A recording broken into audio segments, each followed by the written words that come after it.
नमस्कार। आज के इस सत्र में हम केंद्रीय बजट 2026-27 का एक संपूर्ण विश्लेषण करने वाले हैं। हमारा पूरा फोकस परीक्षा के नजरिए से रहेगा ताकि बजट के हर उस महत्वपूर्ण पहलू को हम सरल भाषा में समझ सकें जिससे परीक्षा में कोई भी सवाल ना छूटे। तो आइए एक नज़र डालते हैं कि आज हम क्या-क्या कवर करने वाले हैं। सबसे पहले हम बजट की मुख्य बातें जानेंगे, फिर प्रमुख योजनाओं और घोषणाओं को समझेंगे। इसके बाद हम देखेंगे कि अलग-अलग सेक्टर्स को क्या मिला है, दिव्यांग और पूर्वोत्तर भारत पर क्या खास फोकस रहा है, क्या सस्ता हुआ और क्या महंगा, और आखिर में परीक्षा के लिए कुछ महत्वपूर्ण सवालों का अभ्यास भी करेंगे। तो चलिए शुरू करते हैं पहले सेक्शन से। हम बात करेंगे इस साल के बजट के उन सबसे जरूरी फैक्ट्स और आंकड़ों की जो परीक्षा के लिए बेहद महत्वपूर्ण हैं। सबसे पहले कुछ बुनियादी तथ्य देख लेते हैं। ये बजट पेश किया वित्त मंत्री निर्मला सीतारमण जी ने और ये उनका लगातार 9वां बजट था। इस बजट की थीम, जो कि बहुत महत्वपूर्ण है, विकसित और आत्मनिर्भर भारत है। एक और दिलचस्प बात यह है कि पहली बार बजट रविवार को पेश किया गया, जबकि सबसे ज्यादा बार ये सोमवार को पेश हुआ है। अब आते हैं आंकड़ों पर। 2026 के लिए भारतीय अर्थव्यवस्था का जो अनुमानित आकार है वो है 3,37,557 लाख करोड़ रुपए। ये आंकड़ा सीधे सीधे पूछा जा सकता है, इसलिए इसे ध्यान में रखना है। एक और बहुत बड़ी बात जो इस बजट से निकलकर आई है, भारत अब दुनिया की चौथी सबसे बड़ी अर्थव्यवस्था बन गया है। ये रैंक याद रखनी है, ये एक बहुत बड़ी उपलब्धि है। अब एक ऐसा आंकड़ा जो परीक्षा में सबसे ज्यादा पूछा जाता है, फिस्कल डेफिसिट यानी राजकोषीय घाटा। तो इस बजट में राजकोषीय घाटे का लक्ष्य जीडीपी का 4.3% रखा गया है।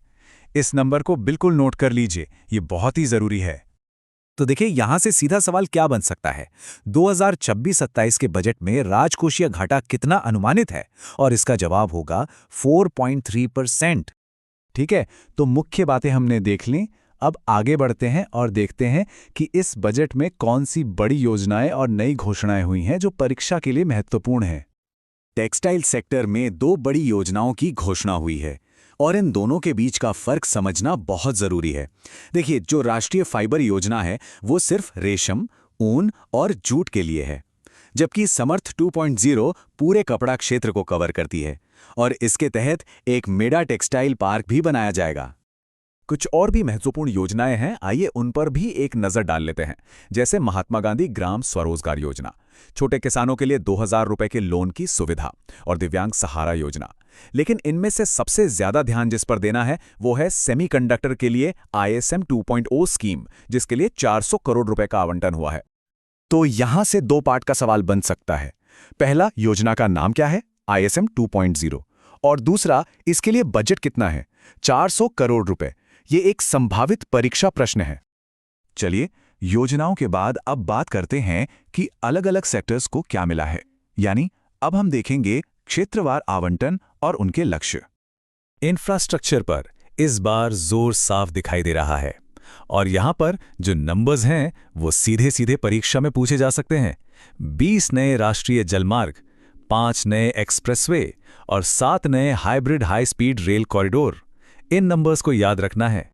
अब ये बहुत महत्वपूर्ण है, माइनिंग और रेयर अर्थ कॉरिडोर। देखिए, 3 नए रेयर अर्थ कॉरिडोर बनेंगे और कहाँ छत्तीसगढ़, ओडिशा और केरला। ये तीनों राज्यों के नाम याद होने चाहिए, और साथ ही 4 नए माइनिंग कॉरिडोर भी बनेंगे। अब बात करते हैं स्वास्थ्य और शिक्षा की। हेल्थ में कैंसर और शुगर की दवाएं सस्ती होंगी, 5 नए रीजनल मेडिकल कॉलेज खुलेंगे और 3 नए एम्स की तर्ज पर आयुर्वेद संस्थान बनेंगे। ये नंबर 3 याद रखना है। और एजुकेशन में हर जिले में उच्च शिक्षा के लिए गर्ल्स हॉस्टल और मुंबई में एक नया इंडियन इंस्टीट्यूट ऑफ डिजाइन स्थापित किया जाएगा।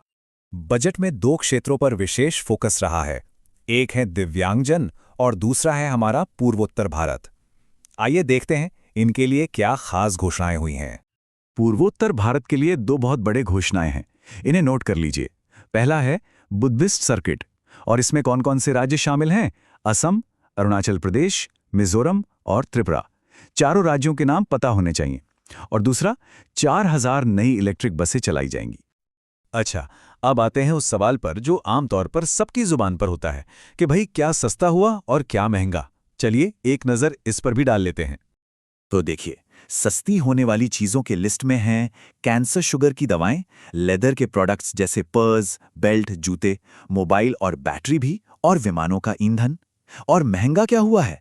स्क्रैप यानी भंगार, देसी शराब, शेयर्स खरीदना और मिनरल्स। तो चलिए, अब तक जो कुछ भी हमने पढ़ा है उसको परखने का समय आ गया है। एक छोटा सा रैपिड फायर रिवीजन करते हैं कुछ सवालों के साथ। पहला सवाल स्क्रीन पर है। टेक्सटाइल क्षेत्र के लिए कौन सा कार्यक्रम 2.0 संस्करण में शुरू किया गया है? और इसका सही जवाब है समर्थ 2.0। चलिए अगला सवाल। कितने नए रेयर अर्थ मेटल कॉरिडोर और कितने माइनिंग कॉरिडोर बनाने की घोषणा हुई है? और इसका जवाब है 3 रेयर अर्थ कॉरिडोर और 4 माइनिंग कॉरिडोर। बिल्कुल सही। तो पूरे विश्लेषण के बाद ये हैं वो टॉप 5 बातें जो किसी भी हाल में भूलनी नहीं है। पहला, राजकोषीय घाटा 4.3%। दूसरा, सेमीकंडक्टर की स्कीम ISM 2.0 400 करोड़ के बजट के साथ। तीसरा, इंफ्रा के आंकड़े 20 जलमार्ग, 5 एक्सप्रेसवे, 7 रेल कॉरिडोर।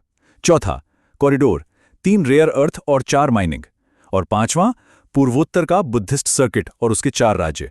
ये 5 पॉइंट तो एकदम टिप्स पर होने चाहिए। तो ये था बजट 2026-27 का संपूर्ण विश्लेषण। अगर आपने ये वीडियो देख लिया है तो इस बात की गारंटी है कि आपके एग्जाम में बजट से रिलेटेड क्वेश्चन तो बिल्कुल नहीं छूटने वाले हैं। ऐसे ही इंपॉर्टेंट वीडियोस के लिए स्टडी विद प्राची चैनल को सब्सक्राइब कीजिए, वीडियो को लाइक कीजिए, शेयर कीजिए एंड नेक्स्ट वीडियो किस टॉपिक पे चाहिए कमेंट कीजिए।